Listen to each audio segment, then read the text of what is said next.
प्रधान महातपस्वी आचार्य श्री महासमन जी के पावन चरणों में कोटि कोटि वंदन।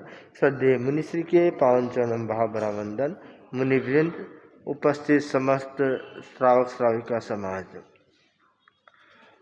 आज एक्टिव एकर्स प्रांगण में रविवारीय प्रवचन कार्यक्रम समायोजित होने जा रहा है, जिसका विषय है कैसी हो हमारी जीवन शैली। बदलते परिवेश में जीवन शैली बदलती जा रही है, तो जीवन शैली कैसे स्वस्थ हो, जीवन शैली कैसे सुंदर और श्रेष्ठ बने, उसके संदर्भ में मुनिश्री द्वारा विशेष मार्गदर्शन प्राप्त हो सकेगा। उससे पूर्व थोड़ा सा प्रस्तुति का क्रम है। सर्वप्रथम मैं मंगलाचरण के लिए आमंत्रित करूंगा एक्टिव एकर की बहनों को कि वे गीत का संज्ञान करें। एक्टिव एकर की बहन एन कुणाल मुनि के सामने सानिध्य में सत सत वंदन। मंगलाचरण के साथ एक्टिव एकर की बहनें।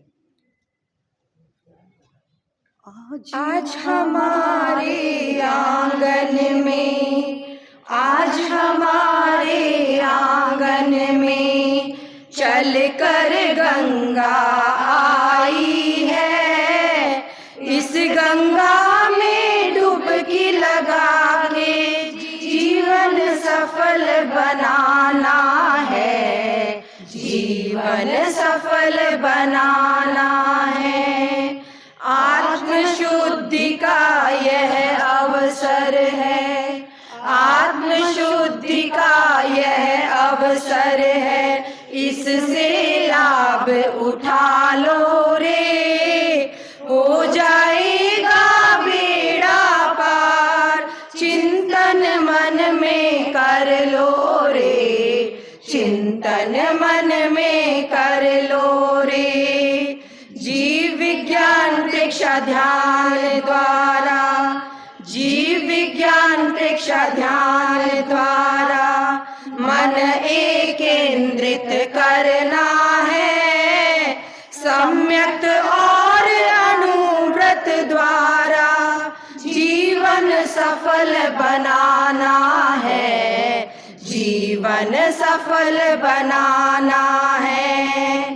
एक्टिव कर को एक्टिव करने, एक्टिव कर को एक्टिव करने जिनेश मुनि जी पधारे हैं। परमानंद कुणाल मुनि संग आध्यात्मिक गजब नजारे हैं, आध्यात्मिक गजब नजारे हैं। मुनिश्री आपको शत शत वंदन, मुनिश्री आपको शत शत वंदन। हम एक्टिव वाले करते हैं आपकी इस अनुपम कृपा का आभार प्रकट हम करते हैं, आभार प्रकट हम करते हैं। आज हमारे आंगन में, आज हमारे आंगन में चल कर गंगा आई है। इस गंगा में डुबकी लगा के जीवन सफल बनाना है, जीवन सफल बनाना है। जीवन चल रही है। धर्म ध्यान, साधु संतों के साथ परिचय, बातचीत, सेवा, प्रवचन, सुबह शाम प्रार्थना और सुंदर सा माहौल यहाँ पर बना हुआ है। तो सर्वप्रथम मैं आमंत्रित करूँगा स्वागत वक्तव्य के लिए संदीप जी वैद्य को कि वे इस अवसर पर अपना वक्तव्य। युग प्रधान आचार्य महाश्रमण को चरणों में कोटि कोटि वंदन। और यहाँ पे विराजित मुनि श्री जिनेश कुमार जी एवं उनके सहवृत्ति साधु वृंद परमानंद स्वामी जी, कुणाल कुमार जी को मेरा वंदन। यहाँ पे उपस्थित गणमान्य तेरा पंथ के सभा के सभी जन, उनको भी अभिनंदन। और सभी धर्मानुरागी भाई बहनों को सादर जय जिनेंद्र। यह एक्टिव एकर कॉम्प्लेक्स का परम सौभाग्य है कि मुनिश्री हमारे कॉम्प्लेक्स में पधारे हैं और हम सभी एक्टिव एकर रेसिडेंट उनका अनंत अंतकरण से स्वागत करते हैं। मुनिश्री ने हम सबको सही जीवन जीने की कला और धर्म में प्रशस्त होने का मार्ग बताया है। आप जैसे तपस्वी मुनि श्री के मुख वचनों से प्रवचन सुनकर धर्म को अपने जीवन में उतारने का संकल्प मजबूत और सहज हो जाता है। जैसा कि महावीर वाणी में कहा गया है, धम्मो मंगल मुख्यतम अहिंसा संयमोतवो देवावीतम नमनसंति जस्य धम्मे संयामणो। अर्थात धर्म कौन सा मंगल है? अहिंसा, संयम, तप। जो मनुष्य ऐसे धर्म में संलग्न रहता है उसे देवता भी नमस्कार करते हैं। हम सभी एक्टिव एकर रेसिडेंट आपके प्रति कृतज्ञता अर्पित करते हैं और आशा करते हैं हम सभी को पुनः सेवा करने का अवसर जल्द ही प्रदान करेंगे। मैं सभी एक्टिव एकर रेसिडेंट की तरफ से कॉम्प्लेक्स के प्रेसिडेंट श्रेयास सेठ और सभी कार्यकर्ताओं का भी अपनी ओर से आभार व्यक्त करता हूं, जो मुझे उनका पूरा सहयोग मिला। और सभी एक्टिव एकर वासी की तरफ से मैं हाथ जोड़कर मुनिश्री के चरणों से क्षमा याचना चाहता हूं और हमसे जो कोई भी भूल चूक हुई हो उसके लिए हमें माफ़ करिएगा। मिच्छामि दुक्कडम। ओम वरम।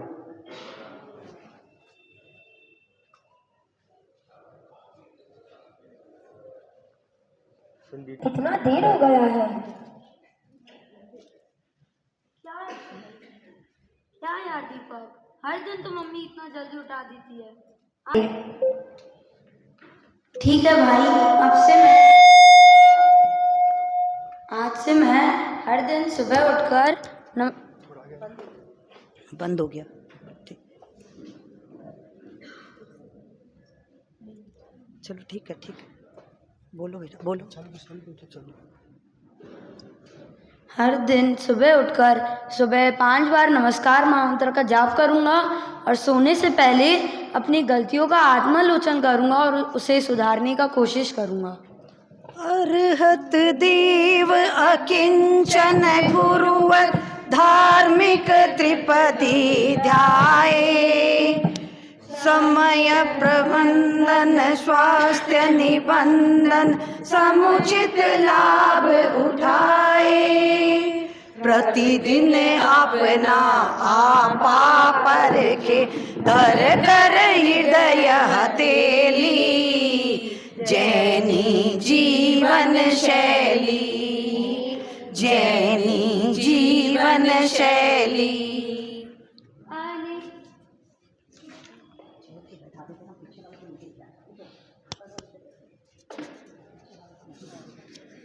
पीछे कारपेट पे ले आओ, कारपेट पे।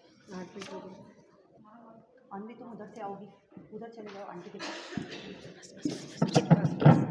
सामने टिके न कोई विग्रह, प्रेक्षा ध्यान प्रयोगों से आवेश वृत्ति का निग्रह, सोच बने सापेक्ष लचीली क्यों अनमनी अकेली, जैनी जीवन शैली, जैनी जीवन शैली।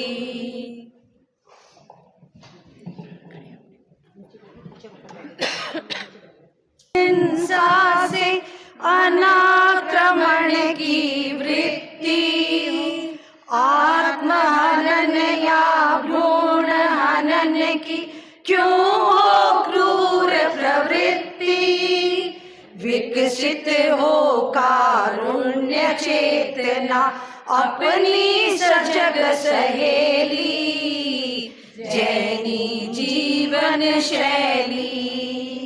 जो भी अपनाए सुख पाए, शैली नई नवेली, जैनी जीवन शैली, बनती बनती बन जाए जन जन की जीवन शैली, जैनी जीवन शैली, जैनी जीवन शैली। ओम अरब।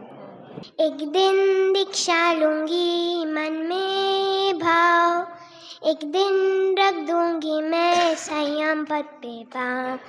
एक दिन दीक्षा लूंगी मन में भाव, एक दिन रख दूंगी मैं संयम पद पे पाँव। एक दिन वीरती धर का पहनूंगी मैं वेश, एक दिन लूचूंगी मैं निज हाथों से केश। एक दिन दीक्षा लूंगी मन में भाव, एक दिन रख दूंगी मैं संयम पद पे पाँव। महाशमन जय जय ज्योति चरण, संसारी बनकर भव भव पाप ही ओढ़े, हिंसाचार पापाचार से कर्म ही जोड़े। पुण्य धर्म नित खोया, बस दुखों को बोया, हर एक गति में खाए कर्मों के कोड़े। सुनते ही जिनवानी आत्मी जागी, भवजल की दलदल में देखी संयम नाव। एक दिन दीक्षा लूंगी मन में भाव, एक दिन रख दूंगी मैं संयम पद पे पाँव।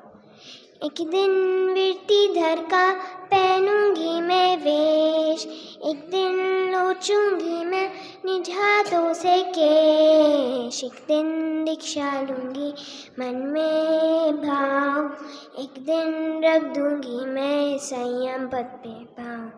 समकित के रत्न मिले हैं तीन न्यारे, दर्शन ज्ञान चरित्र आत्म के उजाले। रत्न मिले हैं तीन न्यारे, दर्शन ज्ञान चरित्र आत्म के उजाले।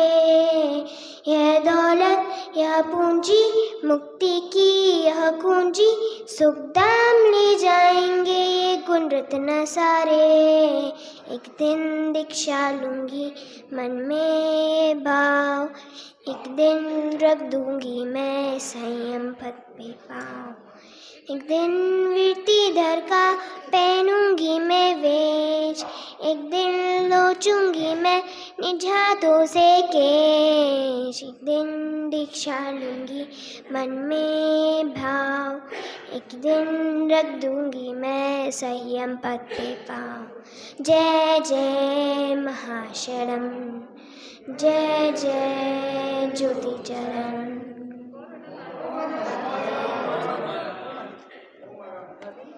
प्रस्तुत की गीत की प्रस्तुति के लिए दीक्षा नहीं, दीक्षा का भाव निरंतर प्रवर्धमान बना रहे उसके लिए प्रस्तुति है। तो बहुत सुंदर आपकी भावनाएं मंगल कामनाएं साथ है। आप अवश्य संयम पथ पर आगे बढ़े, ऐसी मंगल कामना है। इसी क्रम में मैं आमंत्रित करूंगा एक्टिव एकर के युवकों को, वे गीत का संगान करेंगे। एक्टिव एकर के युवक और सबको जय जिनेंद्र। मैं एक्टिव एकर्स की रेसिडेंट की तरफ से उनका स्वागत और अभिनंदन करता हूं। ये हमारा सौभाग्य है कि हम सबको उनका दर्शन और ज्ञान मिला। आशा है कि हम सब मानवता और आत्म कल्याण की तरफ आगे अग्रसर होंगे। इसी मंगलमय से मैं ये बात रखता हूँ। ओम हरम।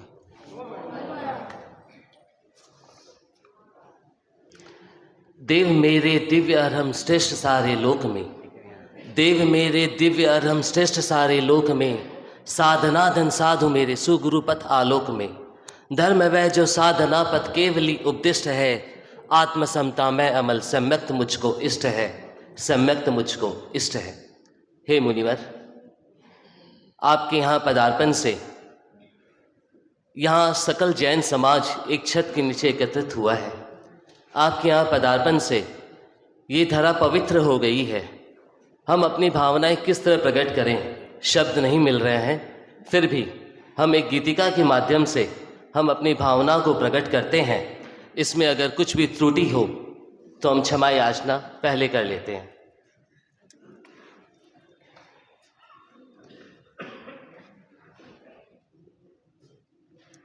स्वागत की मंगल बेला में मंगल हुए नजारे, मुनिवर द्वार पधारे, मुनिवर एक्टिवेकर पधारे।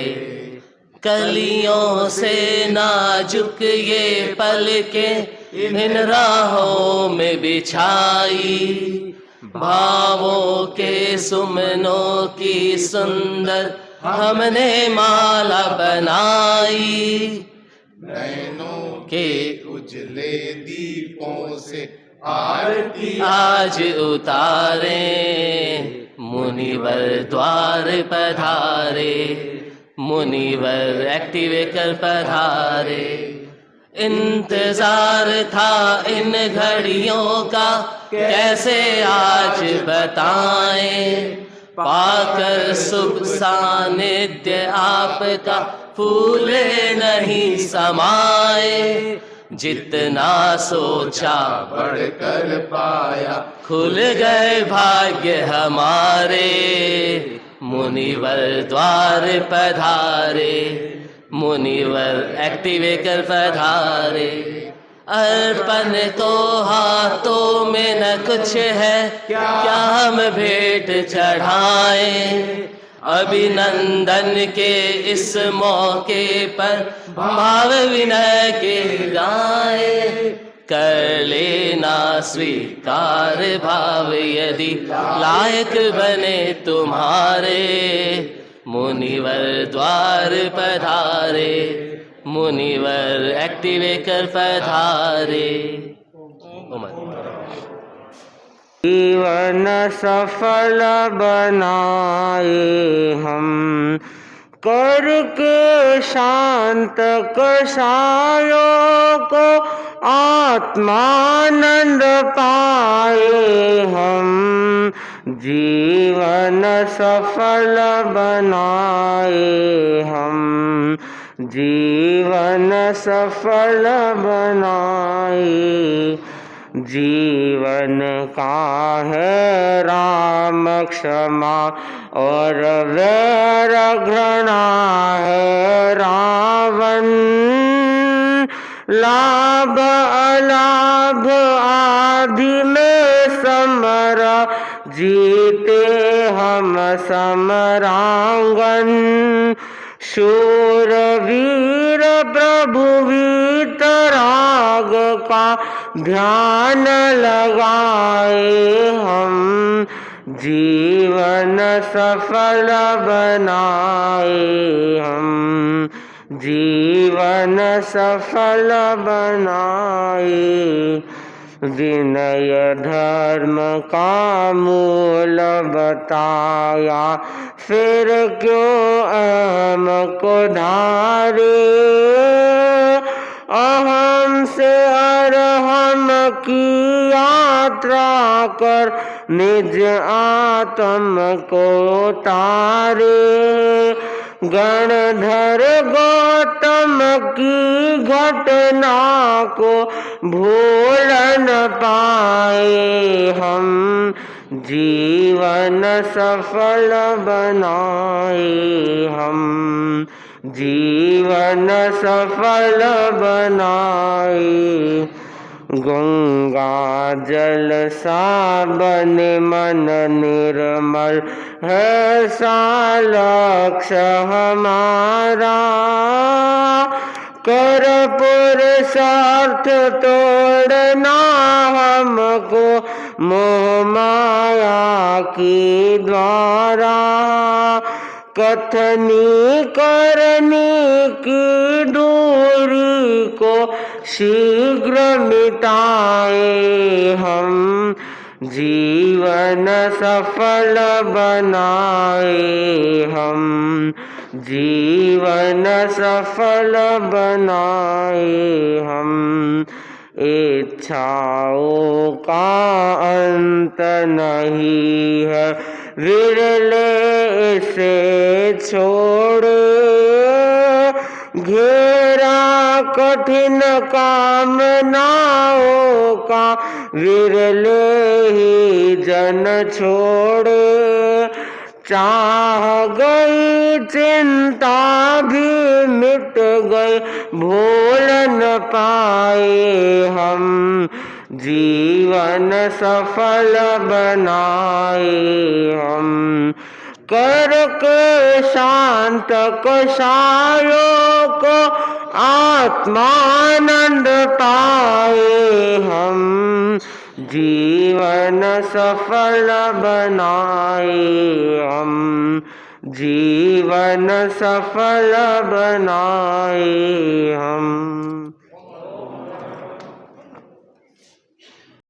विकसित है, परंतु जीवन शैली वही श्रेष्ठ होती है जो इंसान को संतुष्टता प्रदान करती है। नहीं तो आदमी मरते दम तक तृष्णाओं से भरा रहता है और मन में पश्चाताप भरा रहता है कि मैं ये नहीं कर पाया, मैं ये नहीं कर पाया, मुझे ऐसा जीना था, ऐसे नहीं जी पाया। तो जब असंतुष्टता होती है तो इसका मतलब आपके जीवन जीने का तरीका है वह सही नहीं है। तो जीवन जीने का तरीका सही होना बहुत जरूरी है। जीवन तो सभी जीते हैं, जो जन्मा है जिएगा तो सही। संत ने किसी युवक से पूछा कि अभी तक आप जिंदा क्यों? तो उसका जवाब था कि मैं मर नहीं सकता इसलिए जिंदा हूँ। तो क्या ये जीवन का उद्देश्य है? क्या ये जीवन जीने का तरीका है? क्या ये जीवन की शैली है? आज जीवन की शैली क्या बन चुकी है? जो हमारी भारतीय संस्कृति, जैन संस्कृति या प्राचीन जो संस्कृति रही है, उसमें उत्तम जीवन शैली के सूत्र पिरोए गए थे। आज उन सूत्रों को नज़रअंदाज किया जा रहा है। इसके कारण इंसान तकलीफें भोग रहा है, कष्ट भोग रहा है और परेशानियों का सामना कर रहा है। प्राचीन भारत में या आज भी कहें, जीवन शैली में अध्यात्म के सूत्रों को पिरोया गया था। जीवन शैली में सामाजिक समरसता के सूत्रों को पिराया गया था। जीवन शैली में अपनी संस्कृति की झलक मिलती थी। आज किसकी झलक मिलती है मुझे बताने की जरूरत नहीं, आप स्वयं जानते हैं। हमारा गौरव तभी बढ़ेगा जब हम अपनी संस्कृति के बलबूते जिएंगे। स्वामी विवेकानंद जब विदेश गए थे तो उनके जो जूते थे वो खो गए, तो उन्हें वहाँ के जूते पहनकर कार्यक्रम में जाना पड़ा। कार्यक्रम के पश्चात जब पत्रकारों ने उनसे पूछा कि आप बात तो भारतीय संस्कृति की करते हैं, परंतु आपने जूतों में, पाँव में तो जूते विदेशी पहन रखे हैं, पाश्चात्य पहन रखे हैं। तब स्वामी विवेकानंद ने जवाब दिया कि देखो, मैं मेरी संस्कृति को, भारतीय संस्कृति को सिर पे रखता हूँ, यानी पगड़ी पहनते थे सिर पे रखता हूँ, और विदेशी पाश्चात्य जो संस्कृति है उसको पाँव में रखता हूँ। एक सुंदर से जवाब में सबको निरुत्तर कर दिया। तो जब व्यक्ति के भीतर में अपने संस्कारों और अपनी संस्कृति के प्रति गौरव होता है, उसको जानता है, उसको जीने का प्रयत्न करता है, तब वह व्यक्ति ऐसा जवाब दे सकता है, अन्यथा ऐसा जवाब नहीं दे सकता। तो हर भारतीय के भीतर में, हर जैन के भीतर में ये गौरव जागना चाहिए कि हमारी संस्कृति क्या है, हमारे संस्कार क्या है, वो संस्कार हमारे भीतर में पुष्ट बने हैं। वर्तमान में दिनचर्या अस्त व्यस्त है, वर्तमान में भोजन की प्रणाली अस्त व्यस्त है। पहले सादा भोजन किया करते थे, शुद्ध भोजन किया करते थे। आजकल घर में खाते कम है और बाहर का खाना ज़्यादा खाते हैं, बाहर का ज़्यादा पसंद करते हैं। घर में बैठ के खाते हैं तो भी वो बाहर के आकर ऑर्डर दे दो, ऑनलाइन ऑर्डर दे दो, वो आ गया, वह खा लिया। न शरीर को पोषण है, न शरीर की शक्ति है, न मन की शक्ति है, और धर्म और आध्यात्मिक शक्ति तो बहुत दूर है। व्यक्ति खोखला होता जा रहा है। भारत का व्यक्ति जो तन और मन से स्वस्थ हुआ करता था, वह व्यक्ति तन और मन से दरिद्र होता जा रहा है।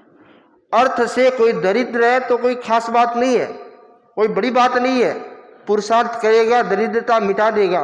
परंतु जो तन और मन से दरिद्र हो गया, वह कैसे और कहां से प्राप्त करे, स्वास्थ्य कहां से प्राप्त करेगा? एक बार स्वास्थ्य चला जाता है, वापस लौट कर आना बहुत मुश्किल है। आज भारत में आबादी बढ़ी है, परंतु इस आबादी से दुगुनी रफ्तार के साथ रोग और हॉस्पिटलें बढ़ी है, डॉक्टर बढ़े हैं। एक समय ऐसा था कि इंसान के साधारण रोग का इलाज उसके घर में हो जाता था, उसकी रसोई में हो जाता था, उसकी दादी और नानी कर देती थी, बड़े बुजुर्ग कर देते थे। आज बड़े बुजुर्गों की उपेक्षा का परिणाम है कि थोड़ा कुछ भी होता है तो डॉक्टर की शरण लेनी पड़ती है। क्यों? कि हमारी जीवन शैली बदल गई है। तो जीवन शैली को सुधारना बहुत जरूरी है। भोजन की पद्धति पर जब तक ध्यान नहीं दिया जाएगा, तब तक तन और मन को कैसे स्वस्थ रखा जा सकेगा। तो बहुत जरूरी है कि हम जीवन शैली को सुधारें। एक आदमी होटल में बैठा था, मसाला डोसा का ऑर्डर दिया, बैठकर खाने लगा तो डोसा तो निकाल के साइड करने लगा। रोल किया हुआ था, अंदर मसाला डाला हुआ था और मसाला खाने लगा। तो जो परोसने वाला था उसने पूछा, भी भाई साहब आप डोसे को साइड में रख रहे हो, बाहर का डोसा और अंदर का सिर्फ मसाला खा रहे हो, क्या डोसे से कोई परहेज है क्या? तब उसने कहा, नहीं ऐसा कुछ परहेज जैसा कुछ नहीं है, परंतु डॉक्टर ने मुझे बाहर का खाने का मना किया है, इसलिए अंदर का खा रहा हूं। जिंदगी में कितने विपर्यास है, कितने विरोधाभास है। बाहर होटल में बैठकर खा रहा है कि बाहर के खाने का मना किया है। तो वैसे ही हमारे जीवन में, आज भारतीयों के जीवन में बहुत सारे विरोधाभास है, विपर्यास है। उन विरोधाभासों को मिटाने से हमारी जीवन शैली संतुलित हो सकती है, जीवन शैली अच्छी हो सकती है। तो जीवन शैली को अच्छी बनाने के लिए सबसे पहले विचारों की शुद्धि आवश्यक है। विचार शुद्ध होंगे तो ही जीवन शैली अच्छी हो पाएगी। अगर विचार ही शुद्ध नहीं है तो जीवन शैली कैसे शुद्ध हो पाएगी? तो विचारों की शुद्धि बहुत जरूरी है। हमारी बुद्धि की शुद्धि बहुत जरूरी है। बुद्धि की शुद्धि होगी तो सारे काम शुद्ध होते चले जाएंगे। विचार शुद्ध होंगे तो सारे काम शुद्ध होते चले जाएंगे। तो सबसे पहले अपने विचारों को जाने, उन पर चौकसी करें, निगाह करें कि मेरे विचार अशुद्धता की ओर तो नहीं जा रहे हैं। तो विचार शुद्धता की ओर आगे बढ़ेंगे तो जीवन शैली अपने आप शुद्ध और श्रेष्ठ बन जाएगी। तो आज के इस कार्यक्रम में खासकर जीवन शैली के संदर्भ में चर्चा की जाएगी, जो अहिंसा प्रधान जीवन शैली है, जो सामाजिक समरसता को बढ़ाने वाली जीवन शैली है, जो इंसान के भीतर में दूरियां घटाने वाली जीवन शैली है, आपस में सौहार्द और सद्भावना उत्पन्न करने वाली जीवन शैली है, और जो जीवन शैली इंसान को संतुष्टता प्रदान करे, जीवन शैली ऐसी हो जो इंसान को आनंद और सुख शांति प्रदान करे, तो उस जीवन शैली की चर्चा हम करने जा रहे हैं। तो मैं आज के इस कार्यक्रम के संदर्भ में यही कहना चाहूँगा कि आज के प्रवचन को सुनकर अपने जीवन में कुछ बदलाव लाने का प्रयास करें। सुनते तो बहुत हैं, परंतु गुनते कितना है।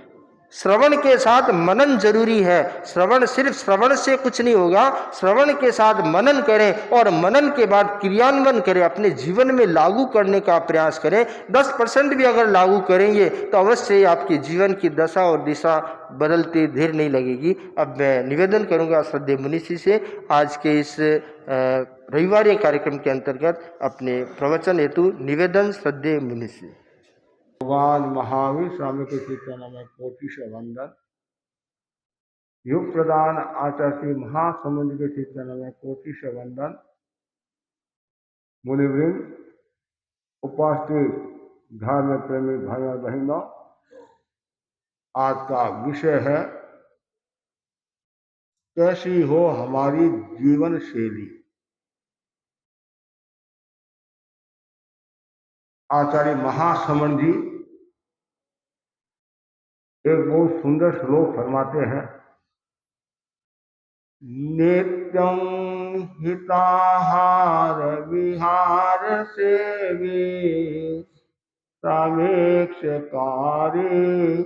विषये स्वसक्त दाता समय तत्पर क्षमावान आप्तोपसेवी भवत्य रोग आप्तोपसेवी भवत्य रोग। जीवन एक प्रवाह है। जन्म और मृत्यु उसके दो किनारे हैं। जन्म और मृत्यु से अधिक महत्वपूर्ण जो स्थान है वह है जीवन का। जन्म और मृत्यु हमारे हाथ में नहीं है, किंतु जीवन जीना अपने हाथ में है। करोड़ों लोग जीवन जीते हैं, किंतु कुछ रो रो कर जीते हैं, कुछ हंस हंस कर जीते हैं। प्रश्न उपस्थित होता है, हमारी जीवन शैली कैसी होनी चाहिए? उत्तर में कहा गया, हमारी जीवन शैली स्वस्थ एवं संतुलित होनी चाहिए।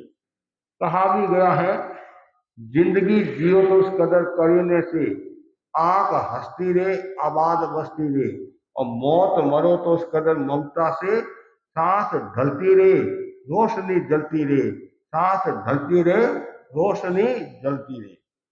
स्वस्थ जीवन शैली के लिए कुछ सूत्र मैं आपके सामने रख रहा हूं। उसमें पहला सूत्र है नित्यं हिताहार।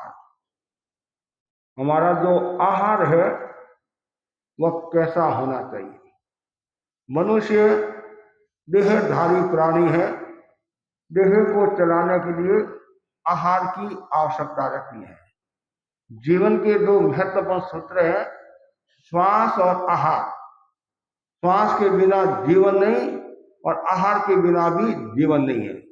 श्वास रुका, जीवन गया, और आहार कुछ दिन के बाद में जीवन चला जाता है। भोजन की आवश्यकता रहती है।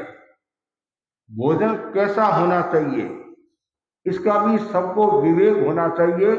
भोजन कब करे, कैसे करे, क्यों करे, कितना करे और कौन कौन सा करे।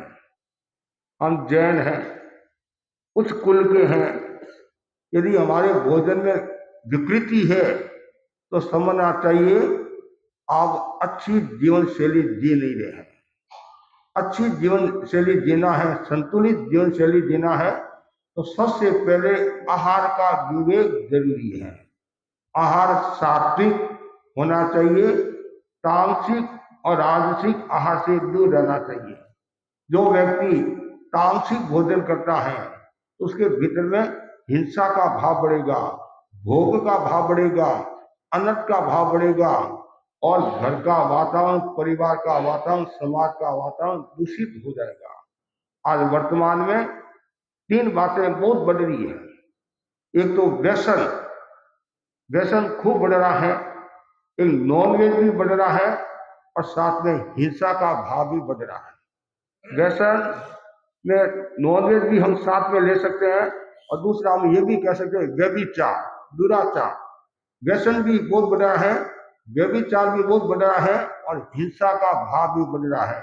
ये क्यों हो रहा है कि जब व्यक्ति तामसिक भोजन करता है, अभी वर्तमान में ऐसा सुनने में आता है, डॉक्टर भी कहते हैं अंडा खाना चाहिए, डॉक्टर भी कहते हैं नॉनवेज खाना चाहिए, और कुछ ऐसे लोग भी मिल जाएंगे कि शरीर के लिए अंडा की आवश्यकता रहती है। प्रोटीन कहते नहीं, प्रोटीन कहते हैं, प्रोटीन की आवश्यकता रहती है। अरे आप ये नहीं जानते हैं, दालों में जितना प्रोटीन होता है उतना संभवतः और किसी में होता है क्या? लेकिन ये जीव की लोलुपता के वशीभूत होकर आदमी ये गलत भोजन कर रहा है। तो जो गलत भोजन करता है और वो कहता है ताकत, और आप जानते हैं ये 20 और 25 वर्ष की जो उम्र होती है, ये उम्र बहुत शक्तिशाली होती है। ये पढ़ाई की उम्र होती है, ब्रह्मचर्य के पालन की उम्र होती है संपूर्ण से, और उस समय यदि वो गरिष्ठ भोजन करता है, तामसिक भोजन करता है और नॉनवेज का प्रयोग करता है प्रोटीन के लिए, तो वो ब्रह्मचर्य को क्षण करता है, ब्रह्मचर्य का नाश करता है। उसे उसका शरीर कमजोर होता है और शरीर कमजोर होगा तो मेमोरी पर असर आएगा, स्मृति पर असर आएगा। इसलिए संतुलित जीवन शैली के लिए जरूरी है आहार का संयम होना। ऐसा कोई भी प्रकार का आहार नहीं होना चाहिए, न कोई नशा होना चाहिए जिससे हमारे जीवन का नुकसान है। मैं तो बार बार कहा करता हूँ, हम जैनी हैं और हमारे घर में कोई भी प्रकार की विकृति नहीं आए। यदि कोई व्यक्ति नशा करता है, ड्रग्स का प्रयोग करता है या नॉनवेज का प्रयोग करता है, तो समझना चाहिए उसका पतन निश्चित है, पतन निश्चित है। ऐसा कहा जाता है कि राजा रजवाड़े क्यों साफ हुए? सूरा और वेश्या के कारण साफ हो गए हैं। इसलिए ये ध्यान रखना, क्यों जो व्यसन की ओर जाता है और जो व्यभिचार की ओर जाता है तो उसमें आहार की भी भूमिका रहती है। यदि वो गलत भोजन करता है तो मन में वासना का भाव आएगा, गलत भावना आएगी, उससे फिर वह हिंसा की ओर बढ़ेगा। जो व्यक्ति अब्रह्मचर्य का सेवन करता है तो कितना नुकसान होता है, शरीर का नुकसान, आत्मा का नुकसान, चिंतन सोचने की क्षमता भी कम हो जाती है। आज वर्तमान में जो एड्स की बीमारी बढ़ रही है, एड्स की बीमारी बढ़ रही है, तो ये क्यों हो रहा है? जहाँ असंयम होता है तो ये सब समस्याएं आती है। इसलिए सबसे पहले हमें आहार का संयम, ऐसा आहार हो जिससे साधना में बाधा नहीं आए, शरीर भी हल्का रहे, मन भी हल्का रहे। और जो व्यक्ति बाहर का भोजन करता है, होटल, आजकल सबको होटल अच्छी लगती है। आज ही सुबह कुछ भाई आए कि मेरा पिकनिक मनाने के लिए कुछ गए हैं। अरे पिकनिक मनाना है तो संतों की सेवा में मनाने कौन मना करे? त्याग तपस्या के द्वारा मनाओ, सामायिक समर के द्वारा मनाओ कि मेरा, इसमें तो मजा नहीं है, उसमें मजा है। होटल में जाते, होटल यानी जन कहते हैं होटल इसे टड़ो, लेकिन आप इसको गड़े लगा रहे हो, गड़े लगा रहे हो।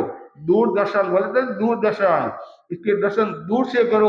और हमारे बच्चे फाड़ फाड़ कर, आंखें फाड़ फाड़ कर नजदीक से दर्शन करते हैं, फिर वो चश्मा आ जाता है। तो होटल इसे टड़ो। एक होटल में आप जाते हैं, कितना खर्चा होता है, कितना खर्चा होता है, और खर्चा होता है तो फिर कमाना पड़ता है, फिर जुड़ साथ करना पड़ता है, गलत काम करना पड़ता है। क्यों? अंडा ने नू तो दो दिमाग, कहते नहीं। तो इसलिए सबसे पहले अच्छा जीवन जीना है, स्वस्थ शैली में जीवन जीना है तो हियाहार हो, मतलब हिताहार भोजन होना। और उसमें भी कब भोजन करना चाहिए? कड़ाके की भूख लगे उसमें भोजन करना चाहिए, और ठूस ठूस कर भोजन नहीं करना, चबा चबा कर भोजन करना चाहिए। लेकिन हम इतने होशियार है, दबा दबा कर करते हैं, और फिर भोजन मिलेगा कि नहीं मिलेगा। कभी नाश्ता का कार्यक्रम होता है, जैसे कार्यक्रम पूरा होता है और टूट पड़ते हैं, अरे महाराज जल्दी जाना है, गाड़ी जा रही है, और गाड़ी भी जाएगी और लाडी भी जाएगी, सब जाएंगे और हमारे को भी जाना है। लेकिन भोजन के प्रति आकर्षण, पदार्थ के प्रति आकर्षण है, फंक्शन के प्रति इतना आकर्षण है या नहीं है। आज कुछ लोगों को तो सुगंध आ जाती है, कुछ लोगों को सुगंध आ जाती है कि आज वहां जिमन है, जिमन है। एक भाई आया, महाराज आज जोरदार कार्यक्रम हुआ, आज भोजन बहुत अच्छा था, भोजन अच्छा, प्रवचन तो रोजाना होता ही है, प्रवचन तो रोजाना होता है, आज भोजन बहुत जोरदार था, ये था, वो था, ऐसा था। ये इससे कर्मों का बंधन हुआ, कर्मों का बंधन हुआ, आसक्ति बढ़ी। और आप ये देखिए, नहीं आज प्रवचन सुंदर हुआ, जीवन शैली के बारे में बताया गया और अच्छी बातें बताइए, तो कर्म निद्रा होती है। अब दो बातें हो गई, दृष्टिकोण का कितना फर्क पड़ता है। एक पदार्थ के प्रति दृष्टि है और एक यथार्थ के प्रति दृष्टि है। तो पदार्थ के प्रति दृष्टि रखता है और खाने में जो आसक्त रहता है वो दुर्गति की ओर जाता है। हमारे यहाँ जैन आगमों में आता, ग्रंथों में कुंडली का उदाहरण, कुंडली का जो उदाहरण आता है, 1000 वर्ष की साधना करने वाला साधक भोजन की लोलुपता के वशीभूत होकर या और कुछ कारण से वो वापिस संसार में आता है, संसार में आता है और 2.5 दिन तक संसार में रहता है, आयुष्य को पूर्ण करता है, मरकर 7वीं नाती में जाता, कहाँ जाता है। इसलिए भोजन का विवेक जरूरी है। उसमें ये भी ध्यान रखना चाहिए, मेल बेमेल का भी ध्यान रखना चाहिए, कौन सा खाना कौन सा नहीं खाना। आजकल तो स्वाद को देख रहे हैं, टीवी के ऊपर न जाने कितने प्रकार के नए नए व्यंजन आते हैं, ये मिलाओ, जानकारी कितनी है भगवान जाने। फिर खाता है, फिर गड़बड़ हो जाती है, फिर डॉक्टर के पास जाना होता है। तो अच्छा जीवन जीना है आहार का विवेक। भगवान महावीर ने जो रात्रि भोजन निषेध किया है कितना सुंदर है। आज के वैज्ञानिक लोग भी कहते हैं, बड़े लोग भी कहते हैं रात का भोजन नहीं करना चाहिए। रात का भोजन करने से वायु की बीमारी होती है और बीमारियां होती है। इससे अच्छा ये है सूर्यास्त से पहले जो व्यक्ति भोजन करता है उसका मन भी स्वस्थ रहता है, भाव भी स्वस्थ रहता है।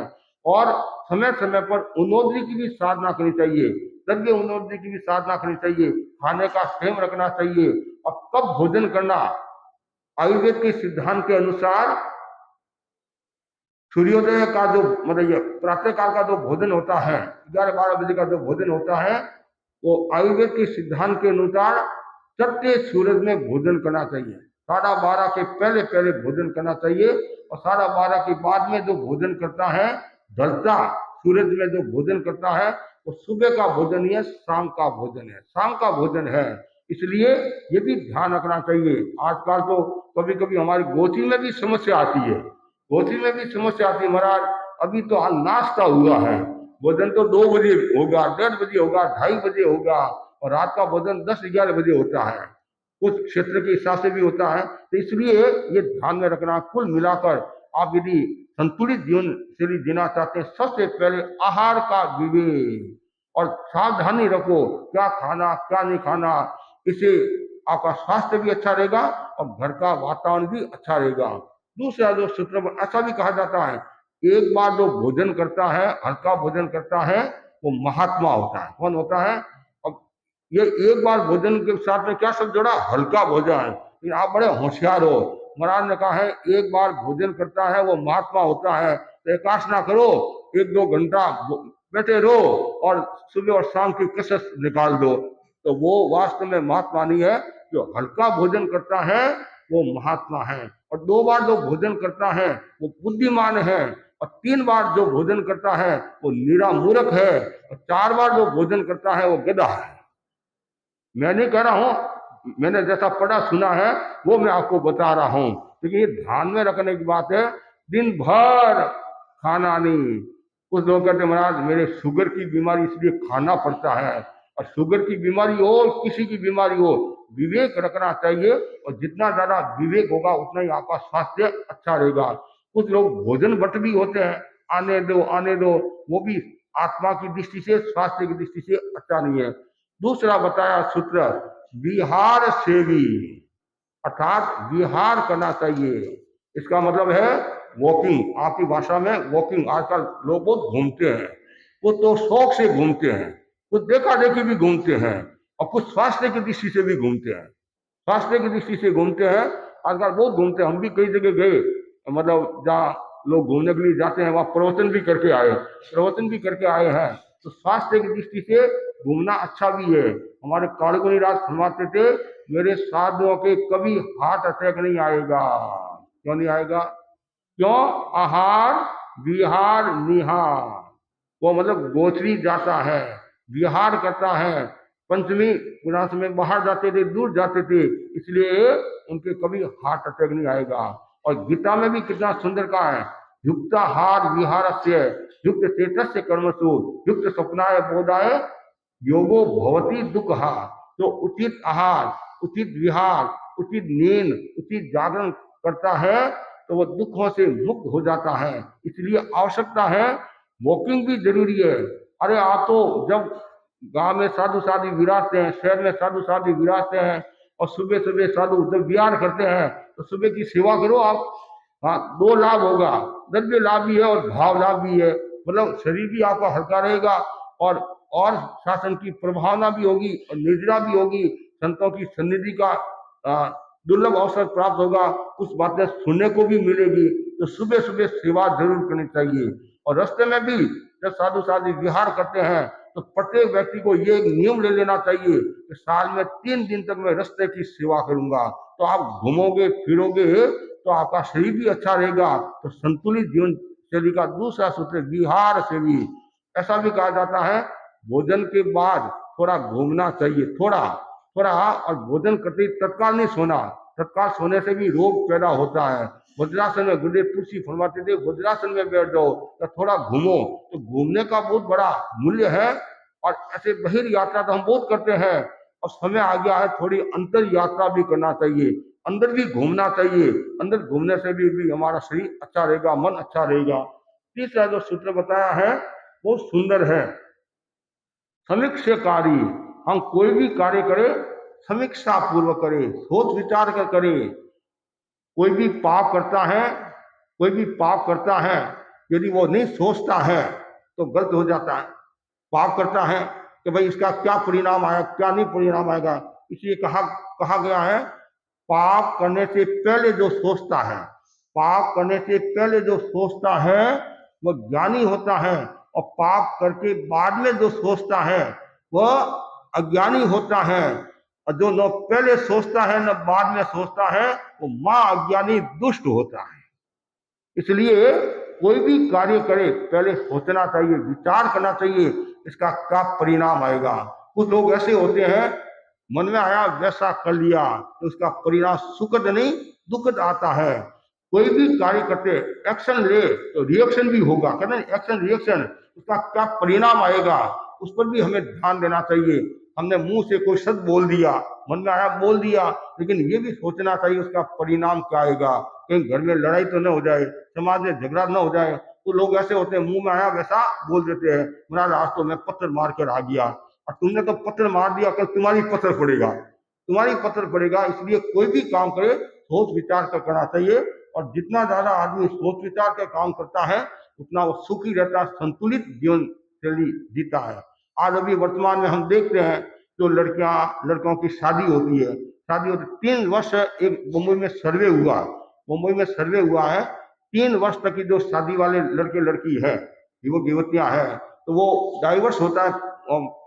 उसका कारण एक बताया क्यों होता है कि वो बिना सोचे काम कर लेते हैं, विचार नहीं करते हैं और डिसीजन ले लेते हैं। ऐसे 15% तलाक जो हो रहा है, तो इसका एक ये भी कारण है, बिना विचारे बिना सोचे बस मन में आ गया मेरे को नहीं रहना है। और सुबह तो हुई सगाई, सुबह सगाई हुई और शाम को फोन मेरे को पसंद नहीं है। अरे क्या पसंद नहीं, क्या पसंद नहीं? अरे सुबह तो तुमने सगाई की है, 2 4 10 दिन देखा भी होगा, सब कुछ होगा, और सुबह और शाम को, और कभी कभी माँ ने कुछ कह दिया, बाप ने कुछ कह दिया, अमुक ने कुछ कह दिया।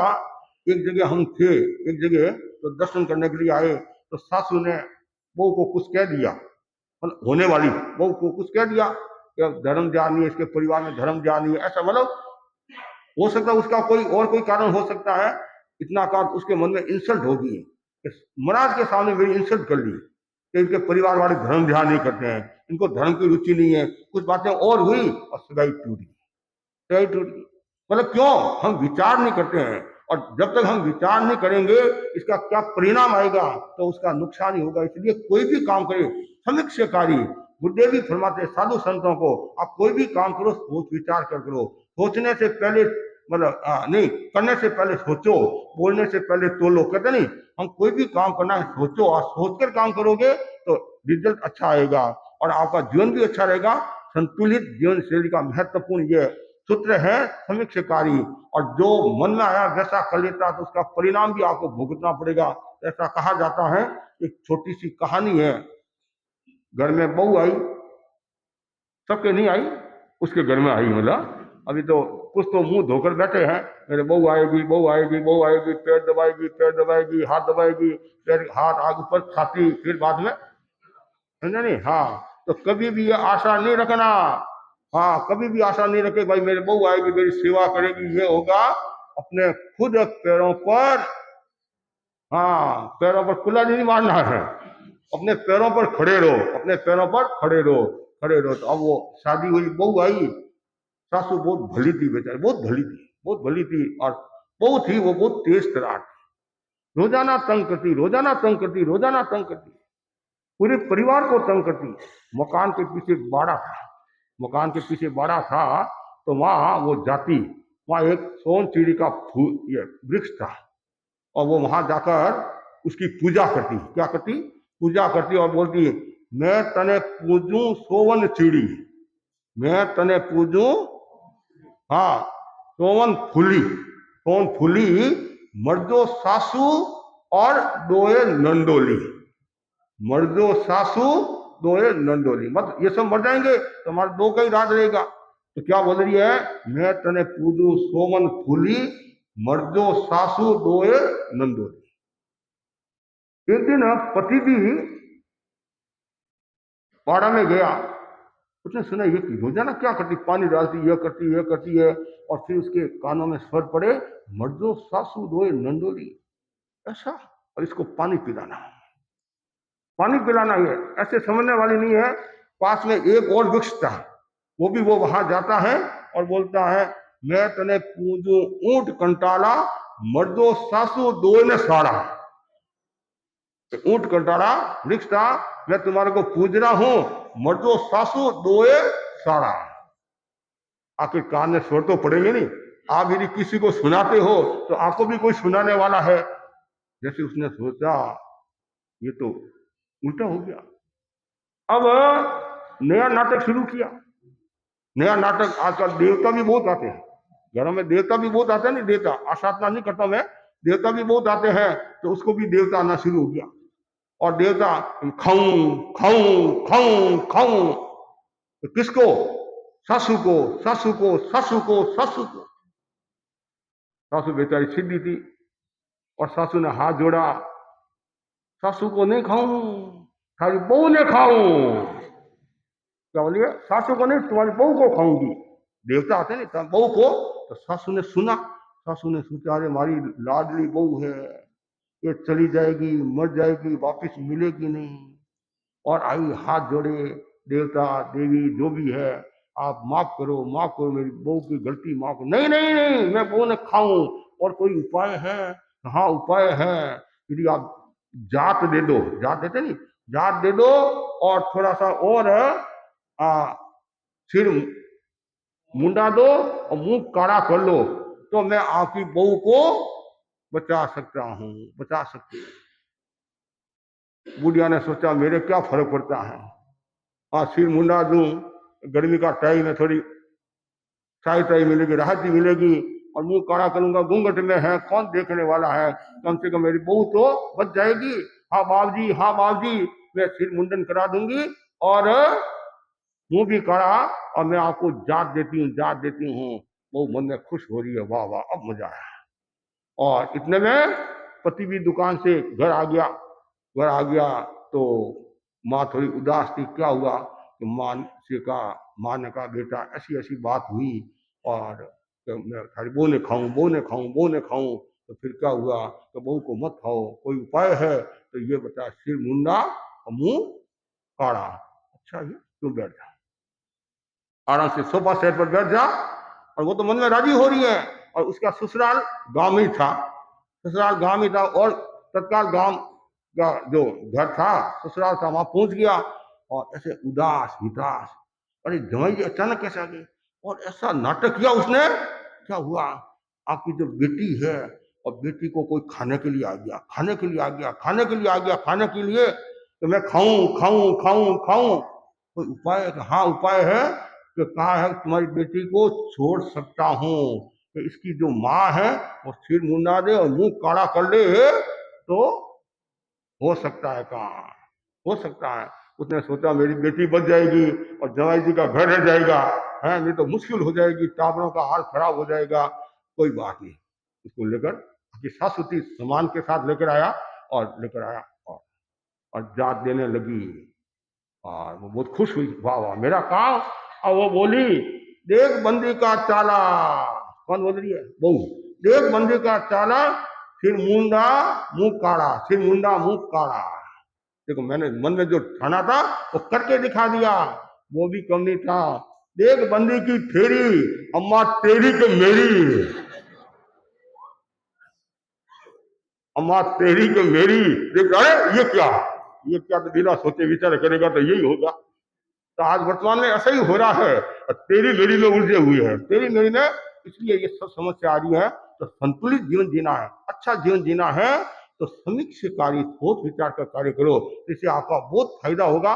कभी कभी आदमी आवेश में आकर किसी को मार डालता है, गलत काम कर लेता है, आत्महत्या का, जैसे भी बच्चों ने नाट्य प्रस्तुति देनी कि पापा डांटेंगे, मम्मी डांटेगी और मैं तो आत्महत्या करती हूँ, कभी भी ऐसा मन में भाव भी नहीं आए। जो व्यक्ति ऐसा मन में भाव लाता है, नरक के अलावा आपको कुछ मिलने वाला नहीं है, दुर्गति के अलावा कुछ मिलने वाला नहीं है। इसलिए कोई भी काम करो तो विचार कर करना चाहिए। चौथा जो सूत्र बताया है वो मार्मिक है, इंद्रिय विषयों में अनासक्त। जो इंद्रियों का संयम रखता है, इंद्रियों का संयम रखने वाला स्वास्थ्य वो अच्छा रखता है और जीवन शैली उसकी बहुत व्यवस्थित और संतुलित होती है। जैन दर्शन के अंदर 5 ज्ञानेन्द्रियां, कितनी ज्ञानेन्द्रियां? 5 ज्ञानेन्द्रियां नहीं, 5 ज्ञानेन्द्रियां हैं। वो है श्रोतेंद्रिय, चक्षुरेंद्रिय, घ्राणेन्द्रिय, रसनेन्द्रिय, स्पर्शेंद्रिय। इनका संयम जरूरी है। आंख का संयम, कान का संयम, नाक का संयम, जीवा का संयम और स्पर्श का संयम जरूरी है।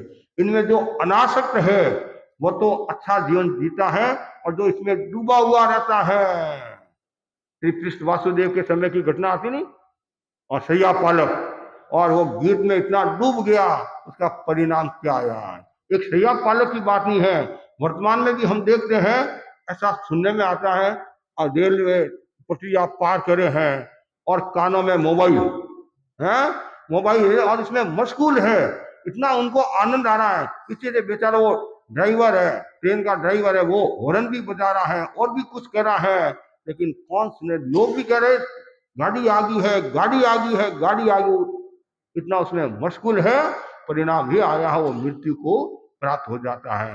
कभी बच्चे साइकिल चलाते हैं, एक हाथ से साइकिल चला रहे हैं, एक हाथ में हल्लो हल्लो कर रहे हैं, और बाद में बल्लो बल्लो हो जाता है। तो इसलिए क्यों? ये असंयम, इंद्रियों का असंयम हुआ। तो हमारे उत्तरायण सूत्र में कहा है समुत्ति तत्पुरकारे, हम कोई भी प्रवृत्ति करें बस उसी में तलीन रहे। चल रहे हैं केवल चलने में तलीन, बोल रहे हैं तो केवल बोलने का ध्यान, खा रहे हैं तो केवल खाने में ध्यान, प्रतिलेखन करे हैं केवल प्रतिलेखन में ध्यान, प्रतिगमन करे हैं प्रतिगमन में ध्यान, विहार करे हैं केवल विहार में ध्यान। और विहार में यदि ध्यान नहीं देते, आगे पीछे ध्यान नहीं देते हैं, कभी एक्सीडेंट भी हो जाते हैं, हिंसा भी होती है। इसलिए वो सावधानी रखनी चाहिए, और इंद्रियों का संयम जितना ज्यादा होगा तो उतना ही आपका जीवन श्रेष्ठ होगा और संतुलित जीवन जी सकोगे। इंद्रियों के असंयम के कारण कितनी घटनाएं घट रही हैं। घर परिवार की देख लो आप, छोटी छोटी बातों को लेकर कितनी लड़ाई होती है, कितना झगड़ा होता है। और हमारे पास में कितने लोग आते हैं, कोर्ट कचहरी में तो जाती है, वहां तो खूब जाते हैं, लेकिन हमारे पास भी खूब आते हैं, कम नहीं है। छोटी छोटी बातों को लेकर, इसने मेरे को ऐसे कह दिया महाराज, इसने मेरे को ऐसा कह दिया, सासू ने मुझे ये सुना दिया, बहू ने मुझे ये सुना दिया, ये समय पर भोजन नहीं देती है, ये समय पर मेरा मान नहीं रखती है, मेरा इंसल्ट करती है, मेरे को किटी पार्टी में जाने नहीं देती है, और वो कहती है मेरे को क्लब में नहीं जाने देती है। और ये छोटी छोटी बातों को लेकर झगड़ा हो जाता है।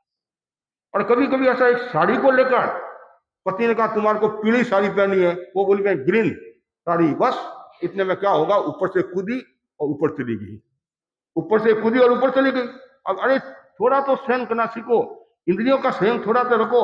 हम मनुष्य है, ऊंची जाति के हैं, उन्नत घर के हैं, उच्च घर के हैं, और ये छोटी छोटी बातों को लेकर अपने जीवन को बर्बाद कर लेते। क्यों? इंद्रियों का असंयम, आसक्ति। जहाँ आसक्ति होती है वहाँ व्यक्ति दुख को प्राप्त होता है, और जहाँ अनासक्ति होती है वहाँ व्यक्ति सुख को प्राप्त होता है।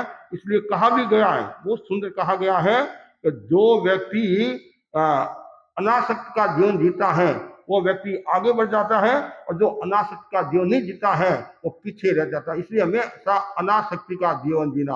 अब घर में रहो, परिवार में रहो, समाज में रहो, वहां भी अनासक्ति का भाव कितना सुंदर का है आगमों के अंदर। एगो में सासो अप्पा नान दंसन संजो, शेषा में बाहिरा भावा सव्य संजोग लखना। केवल आत्मा की आराधना, आत्मा की आराधना। और कवि ने कितना सुंदर कहा है, दुनिया में हूँ दुनिया का तलबदार नहीं हूँ, दुनिया में हूँ दुनिया का तलबदार नहीं हूँ, बाजार से गुजरा हूँ मगर खरीदार नहीं हूँ, बाजार से गुजरा हूँ मगर खरीदार नहीं हूँ। कितना सुंदर है। अब जन्म में हो, आपके कर्म में भी बाकी, इसलिए जन्म मरण करना पड़ता है, तो इसमें भी अनासक्ति की साधना करो। श्रीमद रायचंद्र ने कितना सुंदर कहा है, ये समदृष्टि जीवड़ा करे कुटुंब प्रतिपाल, अंतरंग न्यारा रे जो धाय खिलावे बाल। जैसे धाय माता बच्चे को खिलाती है, पिलाती है, नवराती है, फिर भी वो क्या सोचती हैं, बच्चा मेरा नहीं है। उसी प्रकार आप ये सोचो, ये परिवार मेरा नहीं है, 4 दिनों की चांदनी फिर अंधेरी रात। ऐसे कैसे बोले, परिवार तो मेरा ही है, ये मेरा बेटा है। क्या बोलते, मेरा बेटा है, मेरी बेटी है। दीक्षा की बात करते महाराज, हमारे तो एक ही वो कलेजो है, और आप लेकर चले जाएंगे तो फिर क्या होगा, और वो तुम्हारी लात मारकर चला गया फिर क्या होगा, फिर क्या होगा। आज ही वर्तमान में हम देखते हैं जो लड़के लड़कियां पढ़ाई करने के लिए जाते हैं, कुछ तो माँ बाप को क्या बोलते, बाय बाय बोलते नहीं, टाटा बोलते नहीं, बस बस तुम आराम से रहना, हम भी आराम से रहेंगे। ये क्यों हो रहा है? कभी कभी अति मोह के कारण भी समस्या आती है, और कभी कभी घर की व्यवस्था यदि सही नहीं होती है तभी समस्या आ जाती है। शिक्षा के साथ में संस्कार देना जरूरी है। शिक्षा के साथ में अनासक्ति की प्रेरणा दो। तुम कहीं भी रहो उसमें आसक्त मत रखो, ये आसक्ति है, जा नहीं सकती है। इसके बाद में आगे बताया गया है 5वां जो सूत्र बहुत सुंदर है। दाता, दान देने वाला जो दाता है, क्योंकि हम तो ज्यादा लेने वाले हैं, लेने वाले हैं नहीं ज्यादा, देने वाले तो कम है, लेने वाले ज्यादा है। लेकिन यहाँ दाता देने वाला जो विसर्जन की भावना रखता है।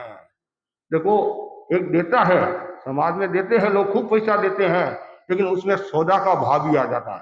सौदा का भाव भी आ जाता है कि मैं दे रहा हूँ, मेरा ये होना चाहिए, ऐसा होना चाहिए, नाम होना चाहिए, वो होना चाहिए। और हम बार बार व्याख्यान में भी कहते हैं, पंखे की ताड़ी पर भी नाम होते हैं, सीढ़ी पर भी नाम होते हैं, कि महाराज नाम बिना तो मेरे को कौन पहचानेगा। मैंने इतना पाप किया है, और मैं कम से कम लाख रुपया समाज में मैं देता हूँ, लोगों को पता तो चलेगा नहीं, ये दानवीर है, ये भामाशाह है, भूमाशाह है बोलते नहीं, भूपाशाह है। अरे 1 लाख रुपया दिया तुम भामाशाह हो गया। एक पेंसिल दी और लोगों को दिखा, महाराज देखो मैंने ज्ञानशाला में इसको एक पेंसिल दी है। अरे तो वो दाता है, ठीक है, दी है, लेकिन भाव उसमें दूसरा है। वास्तव में दाता वो होता है देने के बाद में भूल जाता है।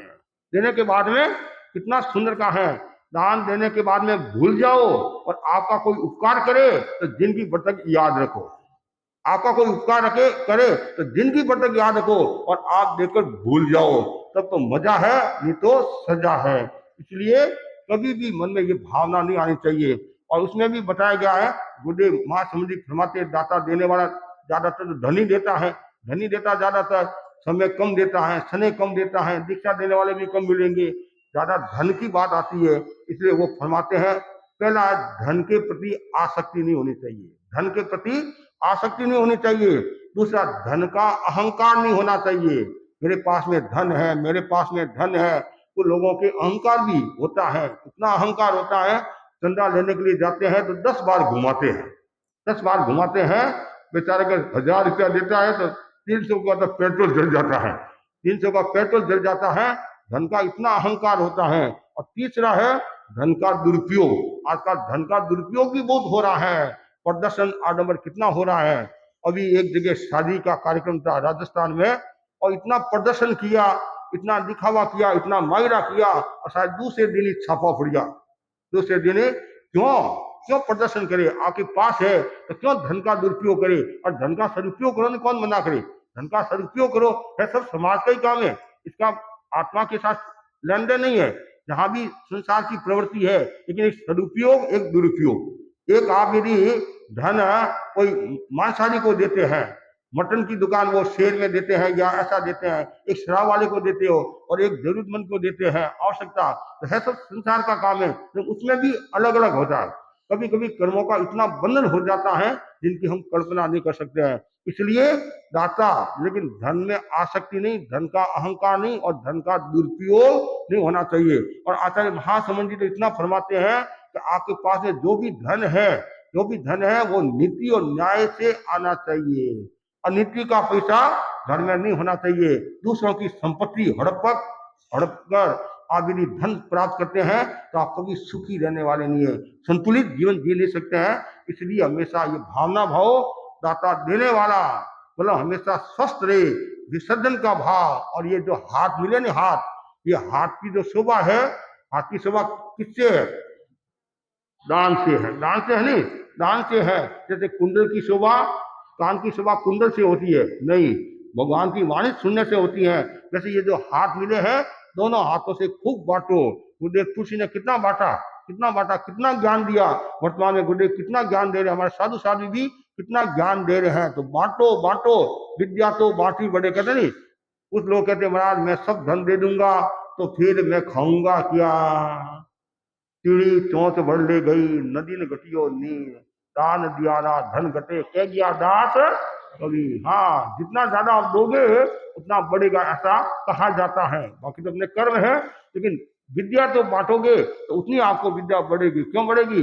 आपकी भाषा का परिष्कार होगा, और आप जिनको बांटोगे तो बार बार आप अध्ययन करोगे, मुझे नया पढ़ाना है, नया पढ़ाना, नया देना है।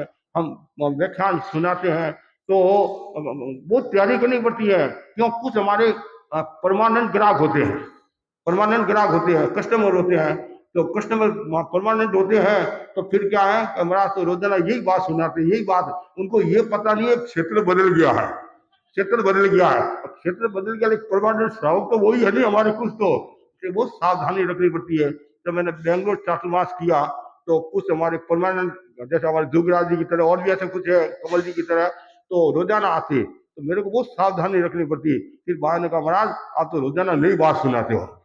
अरे भाई ध्यान रखना पड़ता है, ये तो आप ही प्रचार करोगे महाराज रोजाना वही वही क्या ये वो है। लेकिन कभी पुरानी भी सुनानी पड़ती है, कुछ नई भी सुनानी पड़ती है। कुछ बातें ऐसी होती है जो बार बार सुनानी पड़ती है बात, ताकि क्या है आपके कानों में, हाँ कानों में नहीं, नीचे तक आए। नहीं तो आप भूल जाते हो, जन्मस्थ है, भूलते बहुत जल्दी हो।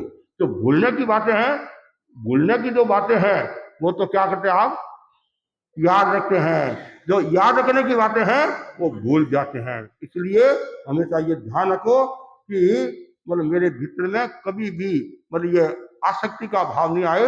मैं हमेशा दान देता रहूं, मेरे पास है तो जितना मैं दूंगा उतना ही मुझे आनंद आएगा। साधु है, साधु भी दाता है, ज्ञान दान देते हैं, मोक्ष के बारे में बताते हैं, धर्म दान देते हैं। इसलिए ज्यादा से ज्यादा ये विकास। और उसके आगे बताया समतावान, जैन जीवन शैली का ये क्या संतुलित जीवन शैली का महत्वपूर्ण सूत्र है समतावान। हमारे जीवन में समता का भाव हो, उपशम की साधना हो। नाक बहुत, चेहरा बहुत सुंदर है और नाक नहीं है तो तालाब बहुत सुंदर बनाया, पानी नहीं है तो कमल नहीं है तो उसका इतना मूल्य नहीं होता है। उसी प्रकार आप में सब कुछ है और यदि उपशम की साधना नहीं है तो कुछ भी नहीं है। इसलिए संस्कृत के श्लोक में भी बहुत सुंदर कहा है, सम एव परम तीर्थम, सम एव परम तीर्थम, सम एव परम तपे, सम एव परम ज्ञानम, और समो योगे परस्तता। बहुत सुंदर कहा गया है कि जो उपशम की जो साधना है, उपशम को तीर्थ कहा गया, सम को तीर्थ कहा गया है, सम को तप कहा गया है, सम को ज्ञान कहा गया है और सम को योग कहा गया है। आराधक कौन, विराधक कौन? जो उपशम की साधना करता है वो आराधक है, जो उपशम की साधना नहीं करता है वह विराधक है। और ऐसे भी सम्यक्त्व के 5 जो लक्षण बताए हैं उनमें एक कौन सा है? सम। मेरे आवेग शांत रे, शांत है आवेग सारे, शांति मन में व्याप्त है, मोक्ष होने की ना पर्याप्त है, वैराग्य आशा व्याप्त के दो लक्षण। इतना सुंदर है, ये सम्यक्त्व के लक्षण है। उनमें पहला है सम, हमेशा उपशम की साधना करो। और उपशम की साधना के लिए दीर्घ श्वास का प्रयोग, ज्योति के अंदर पर सफेद रंग का ध्यान, शशांक आसन और सहिष्णुता की अनुप्रेक्षा, बार बार चिंतन करते रहो, चिंतन करते रहो। महापुरुषों को याद करो और स्वाध्याय करो, सत्संगत करो और संतों की सन्निधि में रहोगे तो आपके भीतर में उपशम का भाव रहेगा। एक बाई जल्दी आ गई, जल्दी भाई आ गई। मैंने कहा जल्दी कैसे आ गई? कहा सासू जी से लड़ाई होगी तो मैंने सोचा महाराज के चली जाऊं तो शांति मिलेगी, उपशम की साधना होगी। तो कहने का मतलब है कि जो सत्संगत करता है, संतों की सन्निधि में रहता है तो धीरे धीरे उनका गुस्सा भी शांत रहता है। वो लोग ऐसे होते हैं बाहर तो गुस्सा नहीं करते हैं और घर में गुस्सा करते हैं, घर में भी गुस्सा करते हैं। वो लोग ऐसे होते हैं बाहर गुस्सा करते हैं, घर में गुस्सा नहीं करते हैं, तो अलग अलग होते हैं। कुछ ऐसे होते हैं घर में भी करते हैं और बाहर भी करते हैं, कुछ ऐसे होते हैं न घर में करते हैं न बाहर। तो वो कौन? वो वीतराग जैसे हो जाएंगे। नहीं, वो अच्छे हो जाएंगे तो हमेशा आपके भीतर में संग की साधना, संकीर्त है वो संग की साधना। भगवान महावीर ने कितना सहन किया, कितनी क्षमता रखी, और आचार्यों ने कितनी क्षमता रखी। वर्तमान में आचार्य महासमुद्र जी को देख रहे हैं, कितनी क्षमता, कितनी क्षमता, कितनी बार जे हाथ, मतलब बार बार ऐसे, मतलब हाथ में दर्द भी हो जाता है। तो महान आत्मा है, महापुरुष है, क्षमताधारी है, जे कहते हैं। कितने लोगों की सुनते हैं। तो इसलिए संतुलित जीवन शैली के लिए सम की साधना, और उसके बाद में सत्य पर, सच्चाई में तत्पर रहने वाला व्यक्ति संतुलित जीवन जीता है। तो झूठ का जीवन नहीं जीता है, असत्य का जीवन नहीं जीता है, तो हमेशा सच्चाई के मार्ग पर चलता है, तो उसका मूल्य बढ़ जाता है। आचार्य भिक्षु ने सच्चाई के मार्ग को स्वीकार किया। उन्होंने रघुनाथ जी महाराज के पास में दीक्षा ली और मतभेद हो गए, और फिर वो उन्होंने क्रांति की। इसलिए सत्य के खातिर, सच्चाई के खातिर। हमने जो घर बार छोड़ा है, भगवान ने ये बातें कही है और यहाँ ऐसा हो रहा है, ये मुझे मंजूर नहीं है। जबकि भिक्षु स्वामी की कोई कमी नहीं थी, और आचार्य रघुनाथ जी महाराज की बहुत कृपा थी उनके ऊपर, और भावी वही थे, सब कुछ थे। लेकिन नहीं, कुछ भी हो, सत्य सत्य है। सच्चाई के मार्ग पर चलना है, और सच्चाई में रहने वाला व्यक्ति आगे बढ़ता है और अच्छा जीवन जीता है। उसके बाद में क्षमावान, समता और क्षमा में थोड़ा अंतर है। समता में अनुकूल और प्रतिकूल परिस्थिति में संभाव की चेतना का विकास होना, और क्षमा का एक अलग मूल्य होता है। और किसी ने आपको गाली दी, कष्ट आ गए, उनको सहन करना। जिस प्रकार चावल की खेती के लिए अधिक पानी की आवश्यकता रहती है, जिस प्रकार चावल की खेती के लिए अधिक पानी की आवश्यकता रहती है, उसी प्रकार जीवन रूपी खेती के लिए धर्म की आवश्यकता रहती है। वह धर्म क्या है? क्षमा। वो क्या है? क्षमा की साधना। आचार्य भिक्षु का हम जीवन दर्शन पढ़ते हैं, उनके जीवन में कितने उतार चढ़ाव आए। 5 वर्ष तक पूरा आहार पानी नहीं मिला, पूरे वस्त्र नहीं मिलते थे, और स्थान नहीं मिलता था पूरा, और 35 साल तक साधुओं की संख्या नहीं बढ़ी, फिर भी मन में कोई ऊंचा नीचा भाव नहीं, मतलब हमेशा संतुलन का, समता का भाव, क्षमा का भाव। इसलिए आचार्य भिक्षु के बारे में कहा जाता है, आचार्य भिक्षु क्षमा की मूर्ति थे। भगवान महावीर वो तो पूर्ण क्षमाशील थे, वो तो केवल ज्ञानी थे, तीर्थंकर थे, लेकिन आचार्य भिक्षु भी कम क्षमाशील नहीं थे। उनके जीवन में कितने उतार चढ़ाव आए, अंतरंग बाह्य सब आए, फिर भी क्षमा क्षमा क्षमा। माता में ठोला भी मारे, है नहीं, ठोला भी, छाती में मुक्का भी मारा, गालियां भी दी, फिर भी उन्होंने गोली समझा। तो ये और साधना में सहयोगी बन रहा है। जैसे भगवान महावीर के लिए कहा जाता है, संगम ने इतने कष्ट दिए, लेकिन भगवान ने अन्यथा नहीं लिया, ये तो मेरी निद्रा में सहयोगी हो रहा है, दलाल है, सहयोगी हो रहा है। इसी प्रकार आपके भी यदि जीवन में कोई कष्ट आ जाए, कोई गाली दे दे, ये सोचना चाहिए ये मेरे हित की बात करे, मेरे सुधार की बात करे हैं, तो और कभी भी इसको अन्यथा नहीं लेना। और जो अन्यथा नहीं लेता है तो वो अच्छा जीवन जीता है। उसके बाद में लास्ट जो बिंदु बहुत महत्वपूर्ण है, आत्मवचन, यथार्थ दृष्टा। जो भगवान के जो वचन है, उन वचनों को आत्मसात करो, अर्थात जिनवाणी सुनो, आगमवाणी सुनो, भगवतवाणी सुनो, और सुनोगे तो आपको बहुत आनंद आएगा। जिनवाणी सुनाने वाले भी बहुत कम मिलेंगे, और सुनने वाले भी कम मिलेंगे। क्यों?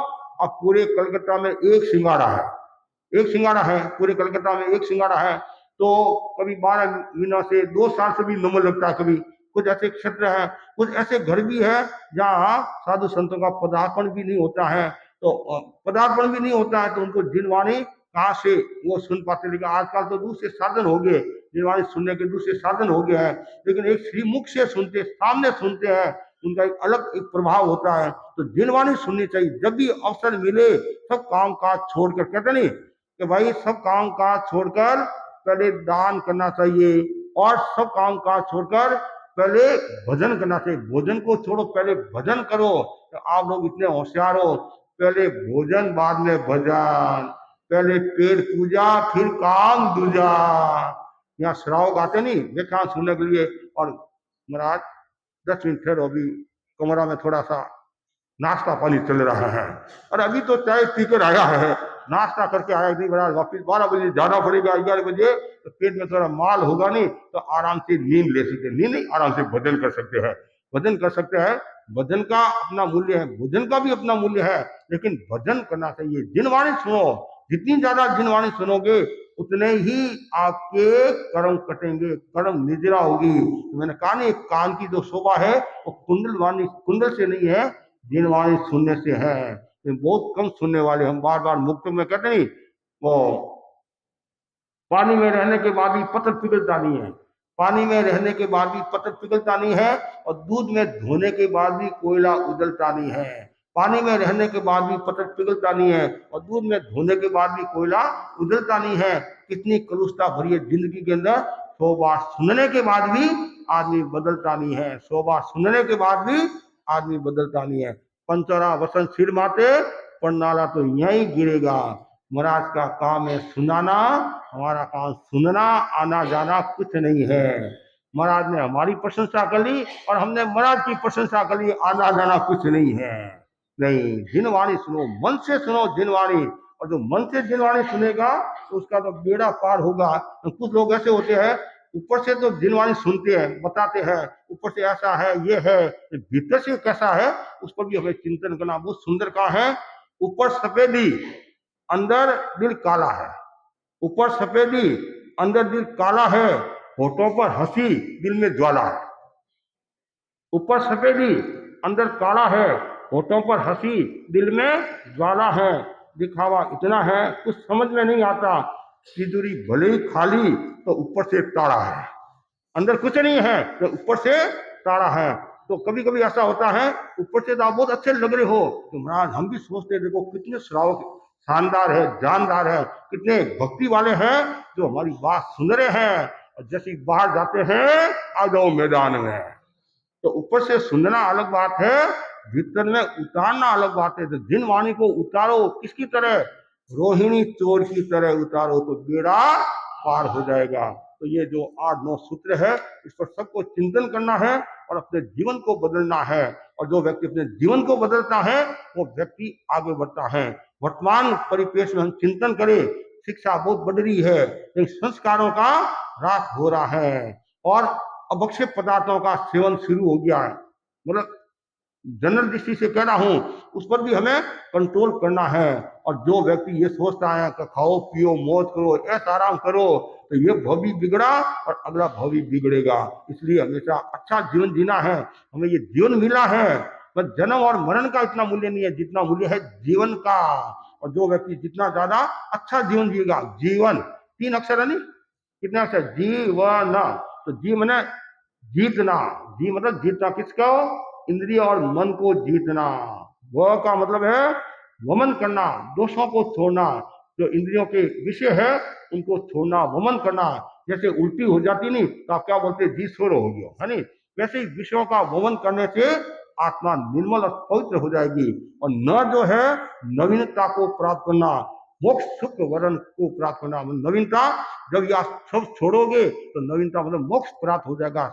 मतलब मोक्ष का सुख तो बहुत बड़ा सुख है, हर व्यक्ति को मोक्ष का सुख मिलता नहीं है, लेकिन कोशिश करो हमारा वह दिन आए हम भी मोक्ष को प्राप्त करें, कर्मों का क्षय करके आत्मस्वरूप को प्राप्त करें। तो मैं सभी भाई बहनों के प्रति यही मंगल कामना करता हूं, आप अच्छा जीवन जिए, निर्मल जीवन जिए, और हम एक्टिव एकड़ में आए।